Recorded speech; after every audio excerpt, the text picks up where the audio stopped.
আসসালামু আলাইকুম এভরিওয়ান। আমি আজকে আপনাদেরকে চানা পোলাও বানিয়ে দেখাবো। এর জন্য এখানে পোলার চাল ধুয়ে নিয়েছি, এখানে 2 কাপ চাল নিয়েছি। আর এই চানাটা এখন বয়ামে আছে, এটা বয়াম থেকে বের করে আমি পরিষ্কার করে ধুয়ে নিব আপনাদের দেখানোর জন্য। আমি এখনও ধুই নাই। এখানে লাগবে ঘি, একটা পেঁয়াজ কুচি করে নিয়েছি, 1 চামচ আদা বাটা, 1 চামচ রসুন বাটা, এখানে আছে 5টা এলাচ, লবঙ্গ, গোলমরিচ, দারচিনি, 2টা তেজপাতা আমি ছোটো টুকরা করে নিয়েছি। এখানে চানা পোলার জন্য আমার একটু মশলা ব্যবহার করতে হবে। এখানে অল্প সামান্য একটু কালারের জন্য হলুদ দিয়েছি, 1 চামচ কাশ্মীরি লাল মরিচের গুঁড়া, 1 চামচ শাহি গরম মশলার গুঁড়া, পরিমাণ মতো লবণ। এখানে আমি 1 টেবিল চামচ ঘি দিয়ে দিয়েছি। এখানে নিয়েছি পেঁয়াজ, আদা, রসুন এবং সব মশলাগুলো নিয়েছি। এখন আমি দিয়ে দিব।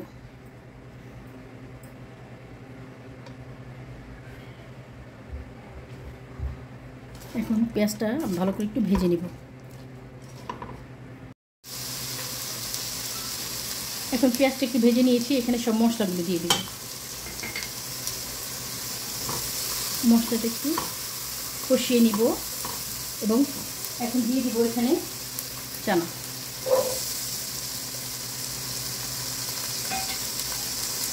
চানাটা মশলার সাথে একটু কষিয়ে নিব। এখন এখানে পোলার চালটা দিয়ে দিব। পোলার চালটা আমি ভালো করে একটু এই চানার সাথে ভালো করে একটু কষিয়ে নিব।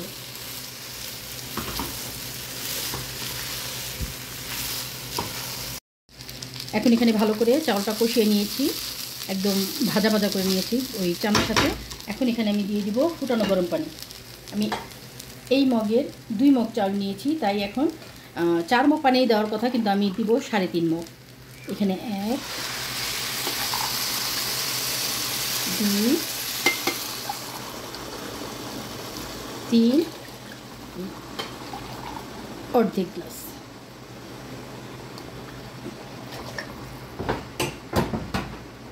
এখন এখানে দিয়ে দেব কাঁচামরিচ।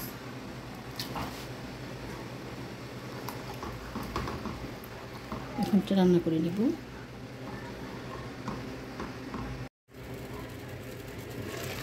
এখন এই পর্যায়ে চালটা একদম পানিটা প্রায় মাখা মাখা হয়ে গেছে। এখন আমি চুলাটা হালকা করে দিয়েছি এবং নিচে একটা প্লেট দিয়ে দিয়েছি। এখন এটা দমে রাখবো।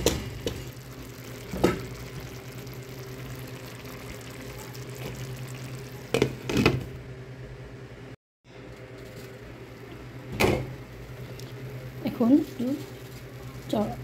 পোলাওটা একটু উলট পালট করে দিব, যাতে উপরের চাল নিচে, নিচের চাল উপরে দিয়ে দিব, যাতে সব চাল সমানভাবে রান্না হয়ে যায়।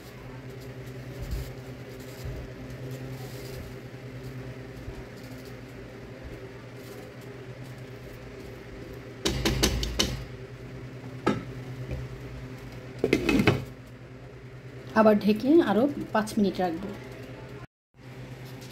এখন পোলাওটা আমি আবার উপর নিচে করে দিব। হয়ে গেছে আমার চানা পোলাও রেসিপি। এখন আমি আপনাদেরকে সার্ভ করে দেখাবো। কমপ্লিট হয়ে গেছে। এখন আপনাদেরকে আমি সার্ভ করে দেখাচ্ছি।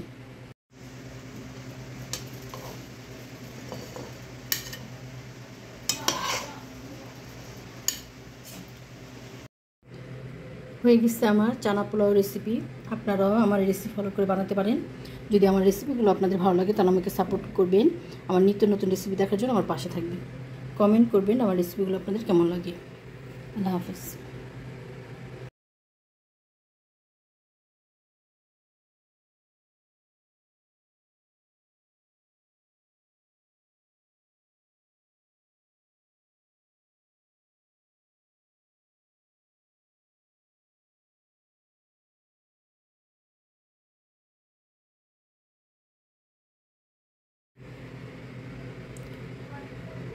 আজকে আমি চানা পোলাওর সাথে আমার এই কাবাবের রেসিপিটা শেয়ার করেছি।